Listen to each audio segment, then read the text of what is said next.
हर हर महादेव, जय श्री राम सभी को। Welcome back to the channel. This is Palak Mishra and ये जो वीडियो है वो BA 5th सेमेस्टर हिंदी के स्टूडेंट्स के लिए। ये हमारा पेपर 2 है जिसमें हम लोगों को कविता, राष्ट्रीय गीत वगैरह पढ़ना है। तो आज जो हमारा यूनिट 2 का जो टॉपिक है वो है गुरु गोविंद सिंह के बारे में हमको पढ़ना है और उनके लिखे हुए जो दोहे हैं, गुरु गोविंद सिंह के दोहे, आपको इसमें 3 दोहे आपके सिलेबस में हैं, हम उसी को आपको पढ़ाएंगे। लेकिन इससे पहले थोड़ा सा हम इनके बारे में जान लेंगे। तो मे बी आप इनके बारे में जानते होंगे, जब हम छोटे हुआ करते थे तो पिक्चर्स लगी हुई होती थी और उनका नाम लिखा होता, आपको याद होगा। तो गुरु गोविंद सिंह को हम जानते हैं, गुरु गोविंद सिंह जो हैं 10वें सिखों के गुरु माने जाते हैं, 10वें और आखिरी। तो बात करते हैं कि पहला कौन था। तो प्रथम गुरु थे गुरु नानक। गुरु नानक को तो सभी जानते होंगे। तो ये क्या थे? अंतिम 10वें गुरु थे। ठीक है। जो गुरु नानक थे वो सिख संप्रदाय के थे, जो निर्गुण काव्यधारा के प्रवाहित करते थे। अब उनके जो थॉट्स थे वो निर्गुण थे। तो भक्ति भी 2 तरीके की होती है, एक सगुण, एक निर्गुण। ठीक है। तो जो सगुण धारा के होते हैं वो क्या होते हैं? रूप आकार को मानते हैं, और निर्गुण धारा के क्या होते हैं? वो रूप आकार नहीं मानते। ठीक है, ठीक है, ओके। सो देखो, इन्होंने क्या की, गुरु गोविंद सिंह ने खालसा पंथ की स्थापना भी की थी और ये मुगल के अगेंस्ट जो है लड़ाई लड़े थे और उन्होंने अपने 4 बेटों की बलिदानी दे दी थी। बलिदान किया था इनके अपने चारों बेटों को। उनके जो 2 बड़े बेटे थे उन्होंने लड़ाई लड़ते लड़ते वीर गति को प्राप्त हुए थे, और उनके जो 2 छोटे बेटे थे उनको दीवार में लोग कहते हैं कि चुनवा दिया गया था। ठीक है। तो इनके चारों बेटों की इस तरीके से मौत हुई। गुरु गोविंद सिंह की अगर हम बात करेंगे तो हिंदी की जो हम हिंदी में जो हिस्ट्री पढ़ते हैं, हिस्ट्री की जो टाइम लाइन्स है वो किस काल के थे? तो वो रीति काल के थे। अब ये नहीं कि भक्ति काल में इन्हें जोड़ देंगे, रीति काल के थे, याद रखिएगा। ये 2 नंबर में अगर आपको आ जाएगा तो आप लिख सकेंगे। ठीक है। गुरु गोविंद सिंह को 9 वर्ष की अल्प आयु में ही गुरु की गद्दी पर आसीन होना पड़ा। ठीक है। और इनका एक डिफरेंस है, जो हमारे प्रथम गुरु गुरु नानक थे वो प्योर टोटल हमारे निर्गुण काव्यधारा के थे, पर इनमें आपको दोनों का कॉम्बिनेशन मिलेगा। इन्होंने निर्गुण भक्ति में क्या किया, उसमें शक्ति व शिव दोनों को जोड़ा है। इनके जो आप दोहे पढ़ेंगे ना, उसमें शिव जी का नाम आएगा, उसमें शिवा, जो शिवा है वो शक्ति है, यानी शिव जी की पत्नी। तो इन्होंने क्या किया है, इन्होंने निर्गुण भक्ति भावना रखी और सगुण जो है वो जो शक्ति है वो उनके तलवार का प्रतीक बना। यानी उनका तलवार किसका प्रतीक है? शक्ति का प्रतीक है। और जो उनके मन में जो भावना है तथा शिव जी हैं वो क्या है? वो निर्गुण भक्ति भावना का है। जैसे हम शिव जी का जो आकार देखते हैं वो क्या है? निर्गुण है। हम उनका नहीं बता सकते कि उनका फेस किस साइड है, उनका चरण किस तरफ है। क्यों? क्योंकि वो जो जिस तरीके की आकृति जो आई थी वो निर्गुण रूप लेकर आए थे, निर्गुण ब्रह्म लेकर। उनका जो रूप है वो उनका कोई आकार नहीं है। ठीक है। जब हम आकार की बात करेंगे तब तो शिव जी को सभी लोग जानता है कि उनके गले में जो है सर्प है और उनके शीश पे जो है वो चंद्रमा है। ठीक है। हाफ चांद हम देखने को मिलता है। उनके बड़े बड़े जटा हैं, जटा में गंगा जी बह रही हैं। तो उनका जो प्रॉपर इमेज है वो हमको पता है। लेकिन जो शिवलिंग की हम जब बात करते हैं तो वो निर्गुण का प्रतीक है। तो इसी में इन्होंने क्या किया, दशम गुरु लोगों ने बोलते हैं, 10वें गुरु बोल सकते हो आप। गुरु गोविंद सिंह ने सिर्फ कोरी भक्ति को ही ना अपनाकर शक्ति संपन्न भी बनाया। उसमें शक्ति और शिव दोनों का मिश्रण दिखाया। उनकी शक्ति का प्रतीक तलवार बनी और शिव का प्रतीक निर्गुण भक्ति भावना। आई होप आपको ये समझ में आ गया होगा। एक चीज़ और ध्यान रखिएगा कि मैंने जैसे अभी बताया कि उन्होंने खालसा पंथ की स्थापना की है। And one more thing is कि इनकी जो दरबार में जो कवि हुआ करते थे उन्होंने बहुत सारे वर्क लिखे हैं। ठीक है। तो उनके दरबार में जो डिफरेंट लोग थे, मैक्सिमम लोग बाहर से थे और कुछ उन्हीं के दरबार के थे जो बहुत ही प्रतिभा संपन्न कवि थे, जिनको बहुत अच्छा लेखनी उनकी बहुत अच्छी थी। एंड आपको एक और चीज़ ध्यान में रखना है कि दशम गुरु की सेवा में हमेशा लोग रहने वाले जो कवि थे उनके व्यक्तित्व के 3 पक्ष थे। जैसे जो इनकी सेवा करते थे उनके 3 पक्ष माने जाते हैं। एक कवि होते थे, एक सेवक होते थे, एक सैनिक होते थे। तो याद रखिएगा ना। तो यानी मैं आपको ये बताना चाहती हूँ, जैसे गुरु गोविंद सिंह गुरु हैं तो उनकी जो दरबार है उसमें बहुत सारे कवि भी रहते हैं और उनकी जो सेवा में हमेशा लगे रहते थे। ये 10वें गुरु थे ना सिखों के, तो उनकी सेवा में जो लगे रहने वाले जो लोग थे, जो कवि थे स्पेशली, उनके 3 व्यक्तित्व माने जाते हैं। एक कवि हुआ करते थे, दूसरा सेवक होते थे, तीसरा सैनिक होते थे। तो ये 3 डिवीज़न है। ये क्या पता पूछ ले आपके 2 नंबर के पेपर में। थोड़ा मैं आगे बढ़ जाती हूँ। ओके, दशम गुरु के दरबार में हिंदी के अलावा भी पंजाबी व फारसी के भी कवि थे। यानी आपको सिर्फ हिंदी नहीं देखने को मिलेगा, आपको पंजाबी, फारसी इन लैंग्वेज को जानने वाले कवि हुआ करते थे। और हिंदी कवि की रचनाओं के 2 वर्ग थे। जो हिंदी में कविता लिखते थे, जो कवि थे, उनके 2 वर्ग माने जाते थे। प्रथम में क्या होता था? जंगनामा, गुरु शोभा, साखी हीराघाट। मैं रुक जाओ, आपको दिखा देती हूँ एक बार। यहाँ देखो, ये सारा जो मैं नाम ले रही हूँ ना, ये सब हिंदी। देखो यहाँ पे क्या लिखा है, दरबारी हिंदी कवियों की निम्नलिखित रचनाओं को लिखा गया है। प्रबंध, काव्य, भाषा रूपांतरिक रचनाएं, नीतिपरक रचनाएं, अध्यात्मपरक रचनाएं, कोश, काव्य एवं लक्षण ग्रंथ रचनाएं, ज्ञानात्मक साहित्य। तो इनका जो हिंदी लिखने वाले जो रचनाओं में जो 2 वर्ग थे, वो प्रथम वर्ग था और द्वितीय वर्ग था। तो जो प्रथम वर्ग था उसमें जंगनामा, गुरु शोभा, साखी हीराघाट, ठीक है, एंड हमारे इस तरीके की रचनाएं मिलती हैं। और जो द्वितीय वर्ग में है, जो पार्ट 2 में है, वो हिंदी के ही पार्ट 2 में जो आती है, उसमें श्याम सनेही, आलम केली तथा कथा हीर रांझन की, ठीक है। इनकी जो हिंदी में जो कवि हुआ करते थे, उनकी रचनाओं के 2 तरीके से डिवीज़न है, मैं ये बता रही हूँ। समझ में आ गया होगा, आई होप। आपका इसी में नोट्स लिखा है, यहाँ पे देखिए, जो मैंने अभी जस्ट बोला वो इधर है। आपने जो मैंने आपको डिफरेंट वर्क्स दिखाए हैं, अभी ऐसा ना हो कि आप लोगों को ये पूछ ले कि इसने किसने लिखा, या फिर आप ही अगर कुछ एग्जांपल दे रहे हो तो आपने ये उठा के लिख दिया और आपने नाम डाल दिया गुरु गोविंद सिंह। प्लीज़ ऐसा मत करिएगा। इनके जो दरबार के जो हिंदी कवि हुआ करते थे, जो डिफरेंट पंजाबी, फारसी में लिखने वाले कवि हुआ करते थे, वो चीज़ें लिखते थे, ठीक है। ये एक योद्धा थे, एक सेंट थे, समाज सुधारक थे। ये लोगों के मन में जो है वो देश प्रेम की भावना जगाते थे, ठीक है। और इनकी कुर्बानी जो है इसीलिए हमेशा याद की जाती है। इन्होंने बेसिकली फील क्या किया, ये जो दशम गुरु बार बार मैं बोल रही हूँ, वो इन्हीं का नाम ले रही हूँ ना, गुरु गोविंद सिंह का। तो गुरु गोविंद सिंह ने अनुभव किया कि जाति का गौरव, जो जाति है उसका गौरव और स्वाभिमान, ये देश की जो जनता है ना, वो गवा चुकी है। इनके अंदर अब ये ख़त्म हो गया, स्वाभिमान नहीं है। तो इनके आत्म चेतना को दोबारा जगाना पड़ेगा, इनके स्वाभिमान को दोबारा जगाना पड़ेगा, ताकि इनके अंदर अपनी संस्कृति को लेकर पहचान आए। जैसे हम अपने इंडिया की कल्चर को लेकर बहुत ज़्यादा प्राउड फील करते हैं ना, क्योंकि दूसरे कंट्रीज़ में सब कुछ सेम, सब कुछ सिमिलर। इंडिया में हर स्टेट में डिफरेंस है, हर स्टेट के अपने तरीके हैं, रिचुअल्स हैं, प्रैक्टिसेस है, कल्चर है। आप जिस तरीके से आपके घर में पूजा होता है, मे बी डिफरेंट जगह दूसरी जगह पे होता हो। तो इतनी डाइवर्सिटी है, लैंग्वेज में डाइवर्सिटी है, पहनावे ओढ़ावे, हर चीज़ में इंडिया अपने आप में इसीलिए जाना जाता है। हर कंट्री के लोग जो है, आजकल मैं देखती हूँ हर कोई रिएक्शन वीडियो बनाता है ना, कोई एक रैंडमली वीडियो चूज़ करेंगे और 2 लोग बैठ के वाव वाव करते रहेंगे, ठीक है। तो ये वो देखकर ये इसीलिए वो लोग इतना ज़्यादा अट्रैक्ट इंडिया से इसीलिए होते हैं, क्योंकि वहाँ के लोगों में इतना नहीं है।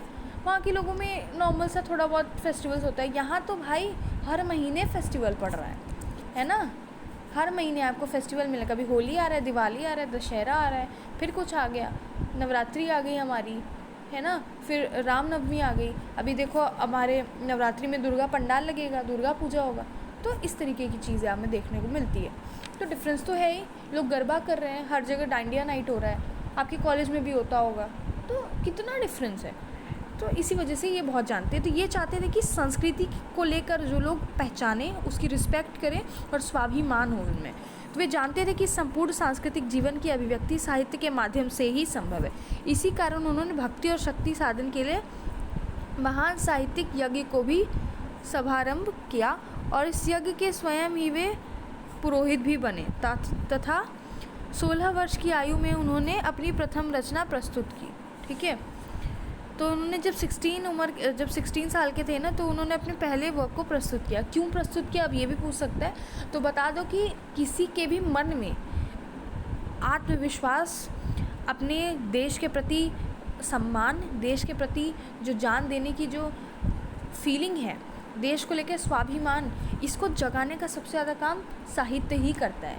आप जितने भी राइटर्स हमारे हिंदी राइटर्स हैं उनके एक बार भारतेंदु का वर्क पढ़ के देखिए, आपको लगेगा कि आपका नस नस जाग रहा है ना।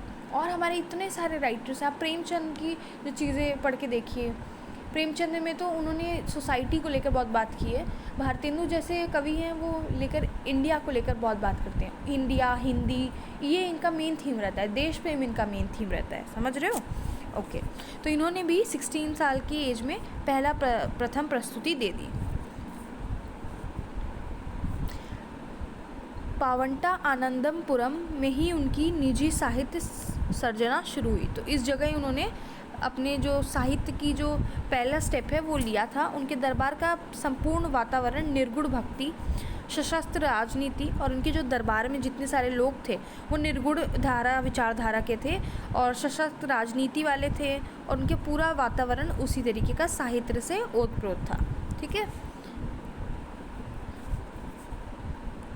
इन 3 रूपों का नेतृत्व वो स्वयं ही कर रहे थे, लेकिन इसका बिंब वे अपने देशवासियों के देखो वो खुद भी लिख रहे हैं, वॉरियर भी हैं वो, है ना, एक सेंट भी हैं, इन्होंने खालसा पंथ की स्थापना की, तो इनको आप बहुत तरीके से देख सकते हो। लेकिन ये अपने लिए नहीं ये सब कर रहे हैं, ये चाहते थे कि भाई जो मेरे मन में जो देश प्रेम है, जो मेरे मन में जो यूनिटी है, हमारे भारत को लेके जो प्रेम है ना, वो देशवासियों के मन में क्यों नहीं है। वो चाहते थे कि मैं अपना बिंब यानी अपनी परछाई दूसरे में देखूं, मैं जैसी हूँ। फॉर एग्ज़ाम्पल, आप बहुत देश को लेके बहुत ही ज़्यादा देश प्रेमी हैं, आपके अंदर पेट्रियाटिज़म बहुत बड़ा है, आप नेशनलिस्ट हैं, तो आपके मन में जब ये देश प्रेम है तो जब मरने की बात आएगी तो आप भागोगे नहीं। जैसे फॉर एग्ज़ाम्पल मैं एक चीज़ बताती हूँ, जैसे इंडिया को छोड़ के लोग पैसा कमाने के लिए विदेश जाते हैं, ठीक है, जैसे ही वहाँ का वॉर का कोई भी सिचुएशन होता है रोने आने लगते हैं तुरंत कि अरे भैया हमें बुलाइए, है ना, प्राइम मिनिस्टर से अपील करेंगे, वीडियो बना डालेंगे। तो अब आप देखो, जब आप तो इंडिया को छोड़ के जा चुके थे, अगर आप इंडिया में रहते तो इंडिया को कहीं ना कहीं कंट्रीब्यूट करते, इंडिया के लिए अच्छा काम करते, लेकिन आप विदेश में अच्छा खासा पैसा बना रहे हो, ठीक, लेकिन जैसे ही वॉर की बात आ जाती है सबको अपना देश प्यारा हो जाता है। जैसे जब कोविड आया तो आपने देखा होगा जितने शहर में रहने वाले थे भाग भाग के सब गांव में गए, है ना, सब भाग भाग के गांव में गए, सबको अपना गांव याद आने लगा। तो इसी तरीके से जब वॉर होता है तो लोगों को अपनी कंट्री याद आने लगती है। तो वो यही चीज़ एक डिफरेंस है, ह्यूमन बिहेवियर है भाई। लेकिन वो चाहते थे कि लोगों के अंदर देश प्रेम हो। अब तुम APJ अब्दुल कलाम का कैरेक्टर समझो, उस वक्त मतलब APJ अब्दुल कलाम न्यूज़पेपर बेच के पढ़ाई किए, कैसे कैसे उन्होंने अपनी कंप्लीट की, मिसाइल मैन ऑफ इंडिया बन गए।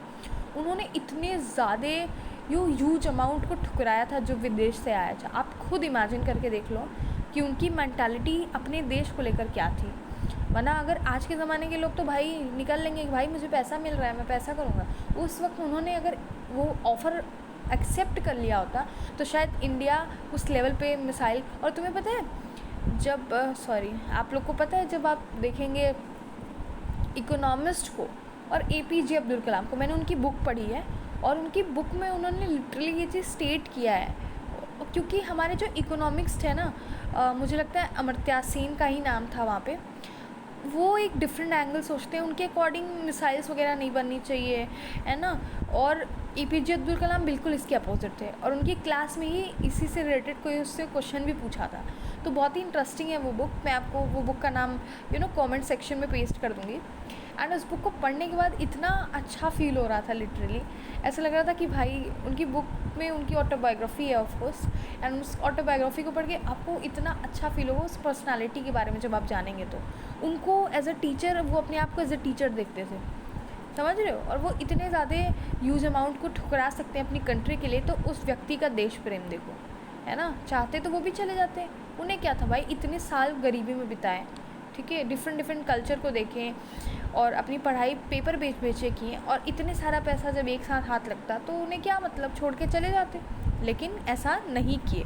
तो इसी तरीके का कैरेक्टर वो देखना चाहते थे गुरु गोविंद सिंह, इसलिए गुरु गोविंद सिंह को हर एक रिलीजन का व्यक्ति उनको रिस्पेक्ट करता है, क्योंकि एक तो ये तो वॉरियर भी हैं, हमारे जितने भी वॉरियर हैं जिन्होंने देश के लिए काम किया है, ये मुग़लों के अगेंस्ट थे, तो हमारे जो आक्रांता हैं उसके अगेंस्ट में बहुत सारे लोग अपना नाम जो है अपना प्राणों की आहुति दी हैं। मतलब हम लोगों को तो सिर्फ लीडर्स के नाम पता होते हैं, कितने लोग जो वहाँ पे कट के मरे होंगे, कितने लोग जो है अपना जान गंवाए होंगे, उन सबका तो नाम भी नहीं पता। तब जाके आज हम लोग चैन से आज़ादी का मज़ा ले रहे हैं। लेकिन आज फिर भी सबको प्रॉब्लम नहीं होती है किसी न किसी चीज़ को लेकर। इंडिपेंडेंस डे के दिन भी लोग चैन से नहीं रहते हैं। मुझे भी पता है कि हमारे जो कंट्री है उसमें बहुत सारे क्राइम चल रहे हैं, बिल्कुल गलत है ये सारी चीज़ें, लेकिन जिस दिन गौरव करने का समय है ना, उस दिन गौरव ही करना चाहिए। बाकी समय हम क्रिटिसाइज़ कर सकते हैं, बिल्कुल कर सकते हैं, क्यों नहीं करें। हमारी कंट्री, हम चाहते हैं वो क्रिटिसाइज़ करें, वो आगे बढ़े, है ना। क्रिटिसाइज़ करेंगे तो समझेगी गलती, आगे बढ़ेगी। लेकिन जिस दिन गौरव गान का दिन है, 15 अगस्त, 26 जनवरी, इस तरीके के दिन में अगर रील्स में अगर देखने को मिलता है कि we are independent country and this, तो मुझे काफ़ी बुरा लगता है। एंड आई थिंक गुरु गोविंद सिंह को भी बुरा ही लगता होगा, क्योंकि वो चाहते थे कि लोग अपने देश पर गौरव करें। भारत के लिए काम किए, वो किसी स्टेट के लिए काम नहीं किए। पूरे भारतवासी उनको मानते हैं, पूरे भारतवासी उनकी रिस्पेक्ट करते हैं। तो उसी तरीके से जब गौरव की बात आती है ना, तो हमें एकदम सशक्त रहकर बोलना पड़ेगा कि नहीं, हम भारत में रहते हैं, हम भारत के वासी हैं। और जब 15 अगस्त के दिन भी अगर ये सब करेंगे तो कैसे काम चलेगा, क्योंकि उसी 15 अगस्त इतना इम्पॉर्टेंट दिन है जिस दिन हमारे इतने साल का जो फ्रीडम स्ट्रगल जो है हम लोगों ने झेला, इतनी ज़्यादा लोग अपना जान की आहुति दी है कि बस एक छोटा सा गाना है वो ना, ऐ मेरे वतन के लोगों, और उसको पूरा सुन लो तो आप शायद रोने लगेंगे। क्यों? क्योंकि उसमें इमोशन छुपा हुआ है। इतने सारे लोग अपना जान गंवाए, एक तरफ से हर कोई साथ आया था। ऐसा नहीं कि सिर्फ स्पेसिफिक कम्युनिटी आई या स्पेसिफिक ग्रुप ऑफ पीपल थे, स्पेसिफिक कास्ट थी, नहीं, हर कोई अपना जान का आहुति दिया है। तो अपने देश का गौरव गान भी ज़रूरी है, याद रखिएगा। हाँ, बिल्कुल क्रिटिसाइजेशन करेंगे, हम सिटीज़न हैं, हम बताएंगे क्या गलती है, लेकिन गौरव गान के दिन गौरव गान ही अच्छा लगता है, समझ रहे हो। तो ये चाहते थे कि देश प्रेम का प्रतिबिंब हर एक लोगों में देखने को मिले, इसीलिए वो साहित्य चाहते थे। वो चाहते थे कि लोग पढ़ें और फिर समझें, है ना। जितना पढ़ेंगे, जिस लेवल का पढ़ेंगे, लोगों के अंदर जो है देश प्रेम को लेकर देशभक्ति की भावना जागेगी और लोग फिर उठकर खुद ही सामने आएंगे। जैसे जब मुझे याद है, शायद प्रेमचंद जी का ही कोई वर्क था, शोधे वतन था शायद, क्या उसको ब्रिटिशर्स जैसे ही उनको पता चला कि अरे इसमें तो देश प्रेम की भावना है, सशक्त करने की बात कर रहा है, तुरंत जला दिए उसको। वो वर्क हमें नहीं मिलता है, तो सोचो उस वर्क में ऐसा क्या लिख दिए होंगे प्रेमचंद, जिसको ब्रिटिशर्स फाड़ दिए, जला दिए, बोले कि ये नहीं पहुंचना चाहिए लोगों के हाथ में, वरना लोग क्या हो जाएंगे, अवेयर हो जाएंगे अपने राइट्स के बारे में। तो गुरु गोविंद सिंह का मेंटालिटी आप सोचो, ठीक है। ओके, खैर चलो, अब इतना बहुत है। अब हम गुरु गोविंद सिंह के दोहों को देख लेते हैं। वैसे गुरु गोविंद सिंह बहुत सारे डिफरेंट वीडियोस को देखकर आप उनकी पूरी लाइफ हिस्ट्री को जान सकते हो, क्योंकि एक ऐसे पर्सनालिटी है जिनके बारे में जानना ही चाहिए, है ना। मुझे बहुत ही, अब तो मान लो बहुत सारा चेंजेस होने लगा हिस्ट्री की बुक में, बट जब हम पढ़ते थे हिस्ट्री की बुक तो उसमें सिर्फ और सिर्फ आक्रांताओं का ही डिस्क्रिप्शन होता था, जो कि बड़ा गुस्सा आता था पढ़ के कि भाई इन्होंने हमारे देश को लूटा, इनकी वजह से ही सब कुछ ख़राब हुआ, है ना। एक शिवाजी के कैरेक्टर को देख लो आप, है ना, गुरु गोविंद सिंह को देख लो, महाराणा प्रताप जैसे कैरेक्टर को देखो, ऐसे इतने सारे कैरेक्टर्स हैं, इनको हम नहीं पढ़ते हैं। लेकिन हम किनको पढ़ रहे हैं? मुगल्स को पढ़ रहे हैं, अकबर को पढ़ रहे हैं, बाबर को पढ़ रहे हैं। क्या ज़रूरत है इन सबको पढ़ने की? अब तो काफ़ी चेंज हुआ है। देखो, मैं इसीलिए ये चीज़ कह रही हूँ क्योंकि अगर हम अपने ही लीडर्स को नहीं जानेंगे, आप खुद ही देख लीजिए, इतने सारे ऐसे वीडियोस पड़े हैं यूट्यूब पे जो रैंडमली जाके क्वेश्चन करते हैं कि आप इनको जानते हैं, और लोग इतना फालतू आंसर दे रहे हैं, इतना गलत आंसर दे रहे हैं, जो इतना डिसरिस्पेक्ट। अगर आप अपनी कंट्री के वॉरियर्स को नहीं जानते हो तो फिर आपको शर्म आनी चाहिए। एंड ये रीज़न उनका भी गलती नहीं है। जो लोगों को आज जो है इतना ज़्यादा जेनजी मोबाइल में बिजी हो चुका है, वो अलग से इन सब चीज़ों के बारे में पढ़ना ही नहीं चाहता, ठीक है। लेकिन अगर यही सेम चीज़ टेक्स्ट बुक में पहले से मौजूद होती तो सिलेबस के नाते हम पढ़ते, और हम पढ़ते तो हमें पता चलता, समझ रहे हो। तो ये चीज़ बहुत ही कंट्रोवर्शियल टॉपिक है, हालांकि मुझे इस पर बोलना नहीं चाहिए, बट क्योंकि मेरा एक अपना ओपिनियन है जो सबको रिस्पेक्ट करना चाहिए। आई गेस आपका भी अपना ओपिनियन हो सकता है, मैं उसको रिस्पेक्ट करती हूँ। आप डिफरेंट माइंडसेट के हैं, मैं उसको रिस्पेक्ट करती हूँ, बट मेरी भी अपनी मेरा अपना एक ओपिनियन है एंड मैं यही सोचती हूँ कि अगर सिलेबस में ही हम वॉरियर्स को अच्छे से डिस्क्राइब कर दें तो शायद हम हिस्ट्री को हिस्ट्री बोरिंग सब्जेक्ट कहना बंद कर देंगे। हमें भी लगता था कि ये सब क्या है, मुगल्स के बारे में पढ़ रहे हैं, उनका नाम ही नहीं याद हो रहा है, ज़बरदस्ती कॉपी में आंसर लिखना पड़ रहा है, नाम लिखना पड़ रहा है, याद होना पड़ रहा है, क्यों हम याद कर रहे हैं उनको, है ना। हमें तो इनके बारे में याद करना चाहिए, शिवाजी को याद करना चाहिए, गुरु गोविंद सिंह को याद करना चाहिए, इस तरह की पर्सनालिटी को हम याद करें ना। हम चेतक के बारे में पढ़ें, हम महाराणा प्रताप के बारे में पढ़ें, हम क्यों नहीं पढ़ रहे हैं ऐसी पर्सनालिटीज़ को। Imagine I am sharing my own personal experience. I was sitting in a hall and हमारे दिल्ली से कुछ स्टूडेंट्स आए थे, स्टूडेंट्स नहीं थे वो, I think they are proper actors. उन्होंने जो शिवाजी को लेकर जो रोल परफॉर्म किया, I am actually telling you the truth, मैं सेकेंड रो पे बैठी थी, मैं बहुत क्लोज थी, ऑफ कोर्स मैं चाहती थी कि भाई मैं एकदम आगे से देखूं, एंड मैं इतना ज़्यादा क्लोज थी कि लिटरली मैं लोगों की आंखों को देख सकती थी। अब आप समझ सकते हैं कि मैं बहुत नीचे बैठी हुई थी और पीछे लोग ऊपर तक बैठे हुए थे, एंड हम तो हॉल में आगे ही बैठते हैं ताकि हमको बहुत क्लोज से दिखे और हमें सारा चीज़ें भी दिखे, ध्यान से हम सुन भी पाएँ। तो हम तो आगे बैठ गए।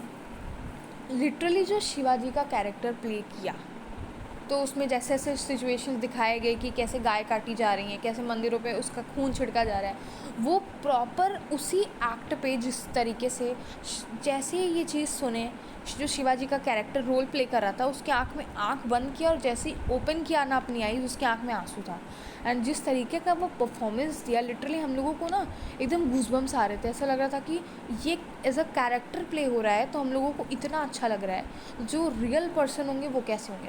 एंड एक और में गूज़बम्स आए जब कोई मुस्लिम विमेन थी, ठीक है, and she is a dancer और something, I don't know, and उससे जब मिलने के लिए जो लोग बुलाते हैं तो लोगों को लगा होगा कि हाँ भाई अब शिवाजी, इतनी सुंदर औरत, जैसे ही वो औरत आई, ठीक है, और हम लोगों को समझ में ही नहीं आता कि अब क्या हो रहा है, क्योंकि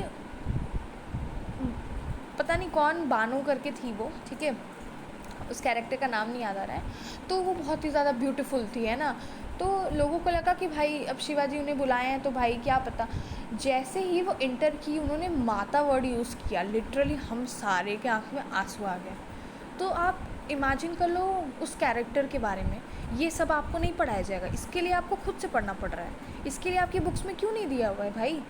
जैसे ही उन्होंने माता वर्ड यूज़ किया और जो डायलॉग पेश किया, उस डायलॉग को सुनने के बाद ना लिटरली हम सारे एकदम रोने लगे, इतना ज़्यादा फेमस वो था। आई एम टेलिंग यू कि मैं अभी भी लाइक मुझे अभी भी वो फीलिंग आ रही है कि मैं दोबारा काश वहाँ पे बैठ पाती एंड मैं फिर से वही सेम चीज़ को मैं इतनी बार देख लूँगी ना तो भी मैं बोर नहीं होंगी, इतना वंडरफुल परफॉर्मेंस था।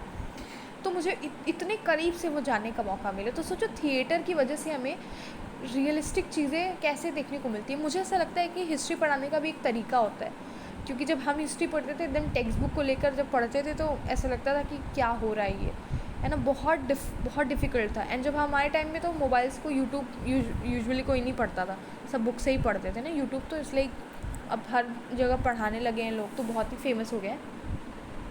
बट क्योंकि मैं 6th क्लास की बात बता रही हूँ या 7th क्लास की बात बता रही हूँ, तो हम लोग खुद भी बहुत लेट में फ़ोन चलाना चालू किए हैं। हम फ़ोन चलाना चालू किए जब हमें कोविड टाइम में लेक्चर्स अटेंड करने थे अपने टीचर्स के, तो जाके हम फ़ोन यूज़ करना चालू किया। अदरवाइज़ मेरा कोई फ़ोन में इंटरेस्ट नहीं था, मुझे कोई मतलब नहीं था, मैं सिर्फ बुक्स में ही लगी रहती थी। आई डोंट केयर कि भाई फ़ोन क्या है, क्या उसमें नई टेक्नोलॉजी, नया फ़ोन, अपने को कोई मतलब नहीं होता था, ठीक है। तो यूट्यूब से भी कोई मतलब नहीं होता था, जब फ़ोन ही नहीं यूज़ करते हैं तो क्या। एंड आई थिंक वो मेरा गोल्डन एरा था, ठीक है। एंड आई थिंक सभी लोग इससे एग्री करते होंगे, क्योंकि जब फ़ोन नहीं होता है तो आप बहुत ही कुछ कर पाते हो अपनी लाइफ में, आप अपने हॉबीज़ पे फोकस करते हो, आप अपने ऊपर फोकस करते हैं, और स्पेशली 100% मेरा कंसंट्रेशन भी होता है उस पर, है ना। जैसे ही रील्स वगैरह और इस तरीके की चीज़ें आई, अब बहुत सारे रिसर्च क्लियरली स्टेट कर चुके हैं कि हमारा जो अटेंशन स्पैम है वो कम हो चुका है, समझ रहे हो। तो खैर ये सारी चीज़ें हैं, तो चलो मैं अपने दोहों को पहले पढ़ा देती हूँ। मैं बस यही कहना चाहती हूँ कि हमारे टेक्स्ट बुक को इस तरीके से फ्रेम करना चाहिए कि बच्चे को पहली बात तो बोरिंग ना लगे, दूसरी बात हमारे हिस्ट्री को ऐसा पढ़ाओ जो एक्चुअल में हमारे कंट्री को कंट्रीब्यूट किया हुआ है, उस चीज़ के बारे में बताओ ना बच्चों को, तभी तो उनको अच्छा लगेगा। वो क्या मतलब है ये सब चीज़ें पढ़ के, तो आई थिंक अब तो काफ़ी कुछ हो रहा है, अब तो बदल रहे हैं, हिस्ट्री एनसीईआरटी बदल रहा है। आई एम वेरी ग्लैड कि अब नए ज़माने के जो बच्चे हैं वो एक्चुअल में अच्छी बुक पढ़ेंगे, ना कि हम लोग की तरह। चलो, गुरु गोविंद के 3 दोहों के बारे में जैसा मैंने बताया था, इसको पढ़ते हैं। बहुत ही सिंपल है, बहुत ही अच्छा है। तो जो फर्स्ट हमारा जो लाइन है, जो फर्स्ट हमारा जो 2 पैरा है, उसको देखो। इसमें आप संदर्भ में लिखना कि प्रस्तुत पंक्तियाँ गुरु गोविंद सिंह के द्वारा रचित हैं, और प्रसंग में लिखना कि इन पंक्तियों में गुरु जी ने शक्ति से रण में जीत, शौर्य एवं साहसी सिख होने का वरदान मांगा है।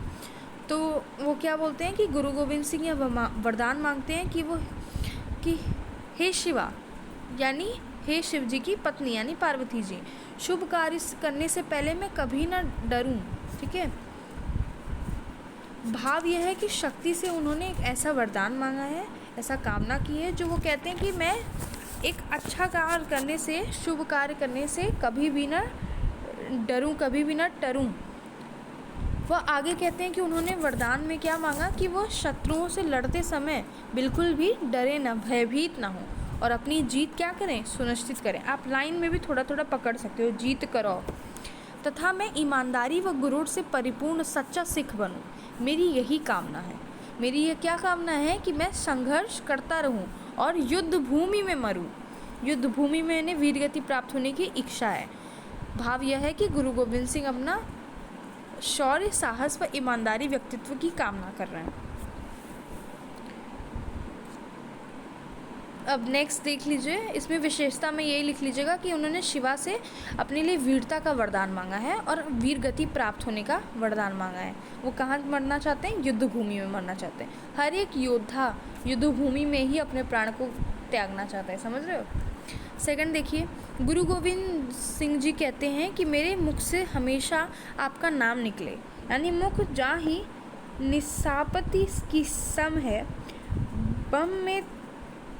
बन में तिन गीत रिझ्यो अरुगायो।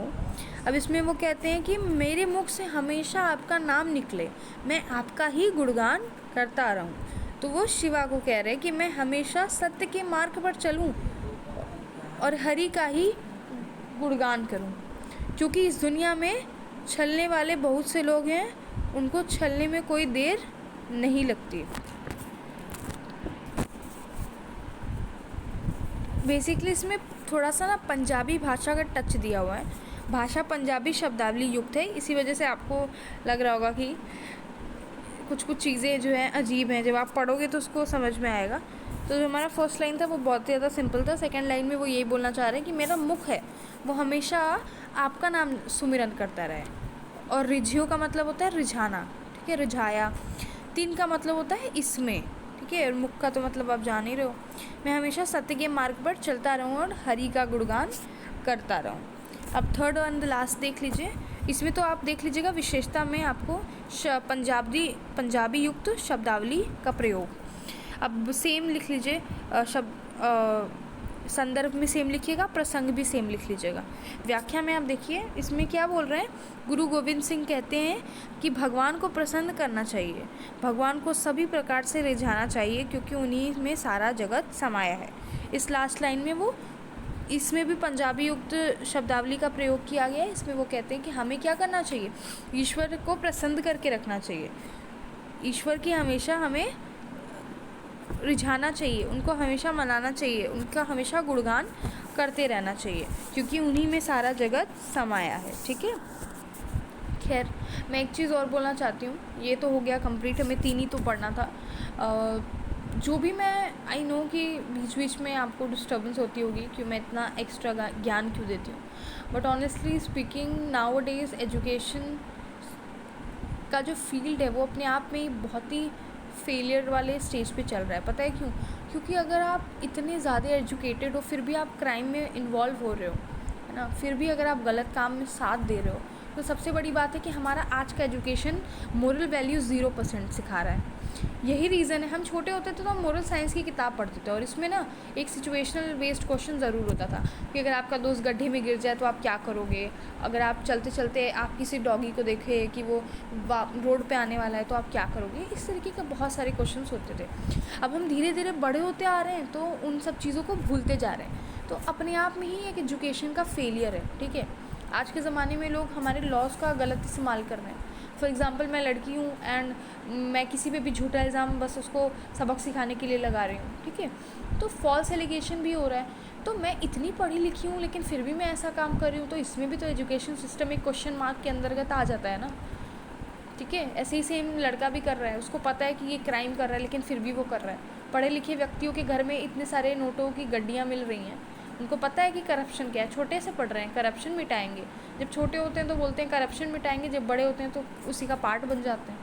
तो आपको एक बार अपने आप को भी इंट्रोस्पेक्शन की ज़रूरत है और अपने आप को समझाइए कि एजुकेशन लेना ही सब कुछ नहीं होता, सबसे ज़्यादा ज़रूरी है कि आप अपने आप को इंसान बनाए रखें, है ना।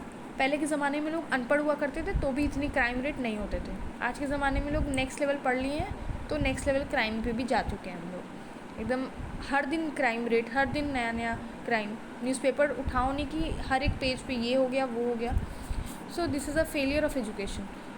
तो इसीलिए हम लोग बीच बीच में इस तरीके की बातें करते रहते हैं। हालांकि मेरा कंट्रोवर्सी लेने का या इसमें घुसने का कोई भी इंटरेस्ट नहीं है एंड आई होप कि मैंने किसी की भी पर्सनल भावनाओं को आहत नहीं किया हो, बट मेरा मेन मोटो यही था कि आपको डिफरेंस समझाऊँ मैं। क्योंकि इससे पहले वाली वीडियो में भी मैंने लैंग्वेज को लेकर जो कॉन्फ्लिक्ट चल रहा है उसके रिलेटेड भी बात की थी, क्योंकि ये भी ज़रूरी है। आप भी पढ़ रहे हैं, आपके भी स्टेट में कोई अगर आएगा तो आप उसको थप्पड़ मार के नहीं कह सकते कि बोलो तुम ज़बरदस्ती, आप उसको वेलकम करिए। इंडिया अपनी डाइवर्सिटी के लिए जाना जाता है, इंडिया हर जगह फेमस इसीलिए है कि हर एक स्टेट में लोग डिफरेंट तरीके से पहन ओढ़ रहे हैं, हर एक स्टेट में लोग डिफरेंट तरीके से बोल रहे हैं, हर एक स्टेट में लोग का डिफरेंट रिलीजन के लोग हैं, डिफरेंट कल्चर है उनका, है ना।